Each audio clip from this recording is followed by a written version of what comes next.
নারী এবং পুরুষের হস্তমৈথুন থেকে বাঁচার উপায় কি এবং হস্তমৈথুনের ফলে যে ঘাটতিটা হয় এই ঘাটতিটা দূর করার উপায় কি? অনেক নারী এবং পুরুষের বিষয়টা জানতে চেয়েছিলেন। হ্যালো ভিউয়ার্স, আসসালামু আলাইকুম, welcome back to my channel. আশা করি সকলে ভালো আছেন, সুস্থ আছেন। তো মূলত একজন নারী এবং পুরুষ তারা দেখা যায় হস্তমৈথুনটা কখন করতেছেন, এটাকে বলা হয় বিকল্প জৈবিক চাহিদা পূরণের একটা অন্যতম মাধ্যম বা উপায়। অর্থাৎ কোনো নারী বা পুরুষ যখন সঠিক পদ্ধতিতে স্বামী স্ত্রী সেক্স করার মাধ্যমে তাদের যৌন তৃপ্তি গ্রহণ করতে না পারেন বা প্রতিবার ব্যর্থ হন, তখনই তারা বিকল্প পদ্ধতি হিসেবে হস্তমৈথুন বা মাস্টারবেশনটাকে বেছে নেন। আবার অনেক সময় দেখা যায় যে অনেক অবিবাহিত নারী বা পুরুষ আছেন যাদের বিবাহের বয়স হয়েছে কিন্তু এখনো বিয়ে করতে পারেননি, তখনই কিন্তু তারা দেখা যাচ্ছে বিকল্প পদ্ধতি হিসেবে মাস্টারবেশন বা ফিঙ্গারিং এটাকে প্রাধান্য দিয়ে থাকেন। মূলত একজন নারী যখন এটা করে থাকেন বিবাহের পরে, তখন দেখা যায় যদি হাজবেন্ড প্রতিবার ফেলিয়ার হন অর্গাজমের সুখ দিতে, অথবা যদি একজন পুরুষ দেখা যাচ্ছে বিয়ে করছেন কিন্তু স্ত্রী পরিপূর্ণভাবে বীর্যপাতের সুখ দেওয়ার আগেই যদি সে বিভিন্ন শারীরিক সমস্যার কথা বলেন বা অজুহাত দেখিয়ে যৌনমিলন থেকে আসলে নিজেকে সরিয়ে নেন, তখনই কিন্তু একজন পুরুষ এই ধরনের কাজে লিপ্ত হন। আর মূলত বিষয়টা হচ্ছে, যে কারণেই আপনি লিপ্ত হন না কেন, এটা কিন্তু আপনার শারীরিক ও মানসিক উভয় দিকে কিন্তু ক্ষতি করে থাকে। তো মূলত হস্তমৈথুনের ফলে একজন নারী বা পুরুষের দুই ধরনের সমস্যা হয়ে থাকে। একটা হচ্ছে মানসিক সমস্যা, এটা হচ্ছে শারীরিক সমস্যা। মানসিক যে সমস্যাটা হয় সেটা হচ্ছে তাদের আত্মবিশ্বাসটা কমে যায়, অপরদিকে নিজেরা প্রচুর পরিমাণে হীনমন্যতায় ভোগেন। কারণ হচ্ছে যে একজন পুরুষ বা একজন নারী যখন হস্তমৈথুন বা ফিঙ্গারিং প্রতিনিয়ত করতেছেন, তখন এর প্রতি একটা আসক্ত হয়ে যাচ্ছে এবং সে তার পার্টনারের সঙ্গে সেক্স করা থেকে এটাকে বেশি সুবিধা এবং আরামদায়ক বিষয়টা মনে করে থাকেন বা তৃপ্তিদায়ক বিষয় মনে করে থাকেন। যার ফলে সে মনে করেন যে আমার হয়তো এই জায়গাটা থেকে সরে আসা বা এটা ছেড়ে দেওয়া কোনোভাবেই সম্ভব না। যার ফলে সে তার আত্মবিশ্বাসটা অনেকটা কমিয়ে ফেলেন। আবার খুব হীনমন্যতা ভোগেন, কারণ সে যখন হস্তমৈথুনটা করতেছেন বা ফিঙ্গারিং করতেছেন, তখন তার কাছে মনে হচ্ছে যে এটা ছাড়া কিন্তু বিকল্প কোনো পথ নেই তার জৈবিক চাহিদা পূরণের। কিন্তু যখন এটা করা হয়ে যাচ্ছে, এরপরে কিন্তু চরম পরিমাণে নিজেকে সে দোষী মনে করতেছেন। সে মনে করতেছেন যে আমি যে কাজটা করেছি অবশ্যই এটা পাপের কাজ করেছি, বা আমার পার্টনারকে আমি ঠকিয়েছি, কারণ আমার এই অঙ্গটা একমাত্র উপভোগের মালিক তো আমার পার্টনার। তো যেহেতু তাকে ছাড়া আমি নিজে যেটা করলাম, আমি তাকে ঠকালাম। এই যে নিজেকে অপরাধ মনে করা, অপরাধ প্রবণতা বা নিজেকে হীনমন্যতা যে ভুগতে থাকেন, এতে দেখা যায় সে মানসিকভাবে কিন্তু অনেকটা ভেঙে পড়েন। এবার আসি দ্বিতীয় নম্বর যে বিষয়টা গেল শারীরিক সমস্যা।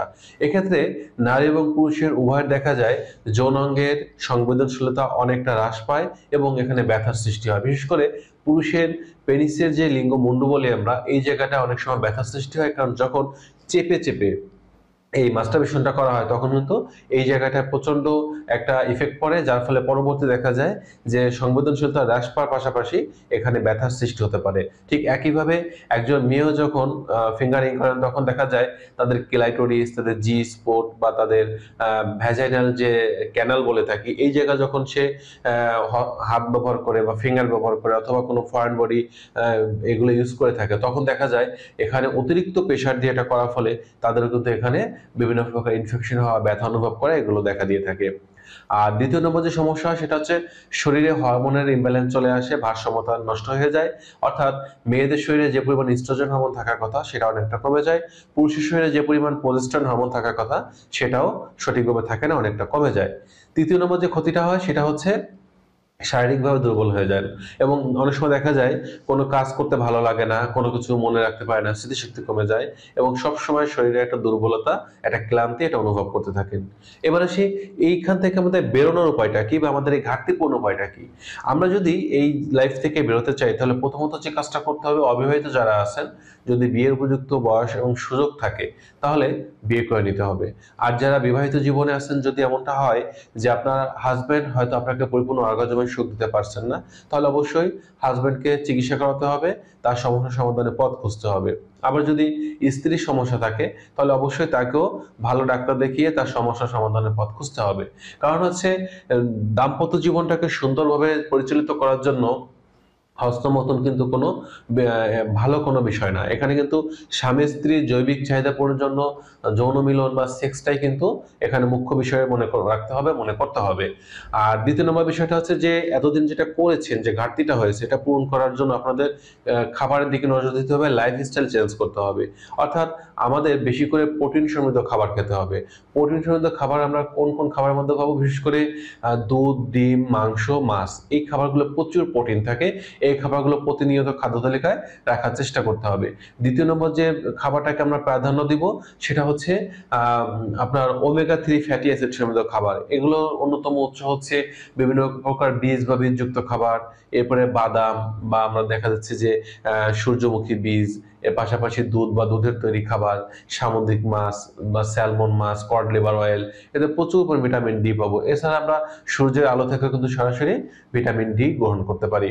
তৃতীয় নম্বর যে বিষয়টা দিকে আমরা একটু খেয়াল রাখবো সেটা হচ্ছে আমাদের শরীরে আয়রনের ঘাটতি পূরণের জন্য আমরা আয়রন সমৃদ্ধ কিছু খাবার খেতে পারি। যেমন তার মধ্যে অন্যতম হচ্ছে কচু শাকটাকে প্রাধান্য দিতে পারি।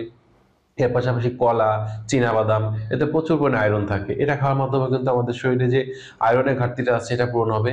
এর পাশাপাশি আমাদের মনে রাখতে হবে সবসময় যে ভিটামিন ই কিন্তু আমাদের যৌন শক্তির একটা অন্যতম উৎস।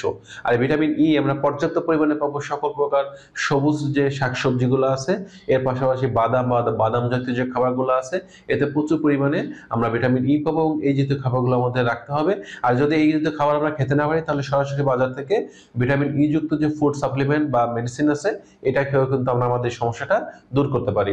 এর পাশাপাশি ভিটামিন বি1, বি6, ভিটামিন বি12 যুক্ত যে খাবারগুলো আছে এগুলোকে প্রাধান্য দেবে, এগুলো খেতে হবে। কারণ ভিটামিন বি, এটা বি বা বি1, বি6 এটা আমাদের শরীরে অত্যন্ত দরকার। এর পাশাপাশি আমরা জিঙ্ক সমৃদ্ধ খাবারটাকে বেশি প্রাধান্য দেবো, কারণ জিঙ্ক আমাদের পুরুষের লিবিডো বৃদ্ধি করা বা আমাদের বীর্য ঘন করা, নতুন বীর্য তৈরি করতে কাজ করে, আমাদের স্পামগুলোকে অনেক ভালো রাখে, মেয়েদের যে ভ্যাজাইনাল যে ড্রাইনেস থাকে এটাকে দূর করতে কাজ করে এবং পর্যাপ্ত পরিমাণে সিক্রেশন হতে কাজ করে জিঙ্ক। এর জন্য জিঙ্ক সমৃদ্ধ খাবারগুলো আমরা যেমন এর মধ্যে অন্যতম হচ্ছে চিংড়ি মাছ, কাঁকড়া বা সামুদ্রিক যে খাবারগুলো আছে, মাছ জাতীয় খাবার, এগুলোতে প্রচুর জিঙ্ক থাকে। লাল মাংসে প্রচুর জিঙ্ক পাবো। এগুলো কিন্তু আমরা চাইলে খাদ্য তালিকায় রাখতে পারি, রেখে কিন্তু আমাদের জিঙ্কের যে ঘাটতি আছে এটা পূরণ করতে পারি। সর্বোপরি বিষয়টা হচ্ছে আমাদের ভিটামিন সিটাকে প্রাধান্য দিতে হবে, কারণ আমরা যে খাবারটাই খাই না কেন এই খাবারটা থেকে পরিপূর্ণ যে ভিটামিন শুষে নেওয়ার জন্য ভিটামিন সি একান্ত দরকার। এই জন্য আমাদের যেটা করতে হবে, আমরা সবসময় টকযুক্ত যে ফলগুলো আছে যেমন এক্ষেত্রে আমরা, কামরাঙ্গা, মালটা, লেবু বা লেবু জাতীয় খাবার, কমলা লেবু, এছাড়া দেখা যাচ্ছে পেয়ারা, বড়ই, এগুলোকে প্রাধান্য দিব। এগুলো খাদ্য তালিকায় প্রতিনিয়ত রাখার চেষ্টা করব এবং টোটাল খাবারটা যাতে সুন্দরভাবে হজম প্রক্রিয়াটা সঠিকভাবে হয় এই জন্য আমাদের পর্যাপ্ত পানি দরকার। অনেক নারী পুরুষ আছে দেখা যায় পানি শূন্যতার কারণে তারা যে খাবারটা খাচ্ছে সেই খাবার থেকে প্রয়োজনীয় ভিটামিন, মিনারেল শরীর শুষে নিতে পারে না। এজন্য আমরা বলি একজন প্রাপ্তবয়স্ক নারী বা পুরুষের জন্য প্রতিদিন গড়ে 2.5 থেকে 3 লিটার ফ্রেশ পানি পান করা উচিত এবং এই পানিটা আপনি পান করতেছেন কিনা সেটা নিশ্চিত করতে হবে। যদি কম পান করে থাকেন এতদিন তাহলে এটা পরিমাণটা একটু বৃদ্ধি করতে হবে এবং এর পাশাপাশি যে কাজটা করতে হবে, যদি হস্তমৈথুন করার কোনো নিয়ামকগুলো থাকে আপনার সংগ্রহে সেগুলো ডিলিট করতে হবে, পুড়িয়ে ফেলতে হবে, নষ্ট করতে হবে। বিশেষ করে নারীদের কাছে যে বিষয়গুলো থাকে বিভিন্ন প্রকার ফরেন বডি, যেমন ডিলডো, ভাইব্রেটর মেশিন, রাবারের প্যানিস এবং অনেক ধরনের যে আপনার পর্ন ভিডিও বা সেক্স ভিডিও, এগুলো কিন্তু নষ্ট করে ফেলতে হবে এবং পুরুষের কাছে যদি এরকম কোনো বিষয় থাকে সেগুলো নষ্ট করে ফেলতে হবে, পুড়িয়ে ফেলতে হবে। এবং এর পাশাপাশি প্রতিনিয়ত রাত্রে 10টা থেকে 11টার মধ্যে ঘুমাতে যেতে হবে, খুব ভোরে উঠতে হবে, একটু এক্সারসাইজ করতে হবে। তাহলে দেখা যাবে সুন্দর একটা লাইফস্টাইল যদি পরিবর্তন করেন, খাবারে পরিবর্তন আনেন, তাহলে কিন্তু এই জায়গা থেকে সহজেই বেরিয়ে আসতে পারবেন। তো বন্ধুরা, এই ছিল আজকের বিষয়। তো যৌন স্বাস্থ্য বিষয়ক যে কোনো তথ্য বা পরামর্শ পাওয়ার জন্য অবশ্যই আপনারা কমেন্ট বক্সে কমেন্ট করতে পারেন। আমি চেষ্টা করবো আপনাদের প্রত্যেকটি কমেন্টসের রিপ্লাই ভিডিও দেওয়ার জন্য। আজ এ পর্যন্তই, আল্লাহ হাফেজ।